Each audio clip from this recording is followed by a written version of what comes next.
கழுகு குஞ்சு அப்படியே விழுகுமா, அப்படியே அடிக்க ட்ரை பண்ணோம். இன்னைக்கு அப்படி தான் ட்ரை பண்ணிட்டு இருக்கிறோம். அப்படியே ட்ரை பண்ணுறோம். நம்ம எத்தனை பேர் சொல்கிறீங்க நான் ட்ரை பண்ணிட்டு இருக்கிறேன், கர்த்தருடைய தழும்புகளால் சுகமாவேன் என்று? சுகத்துக்கு ட்ரை பண்ணிட்டு இருக்கிறேன், பொருளாதாரத்துக்கு ட்ரை பண்ணுறேன், சிலதை ட்ரை பண்ணுறேன். ஆனாலும் காற்று பலமாக வீசும், பழக்கம் இல்லை.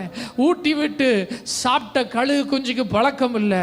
வேதம் சொல்லுகிறது மறுபடியும் கழுகு அப்படியே கீழே கீழே போய் கொண்டு இருக்கிற, விழுகிறது போல இருக்கிற அந்த கழுகு குஞ்ச தன்னுடைய ரெக்கைகளில் சுமந்து கொண்டு வருமா.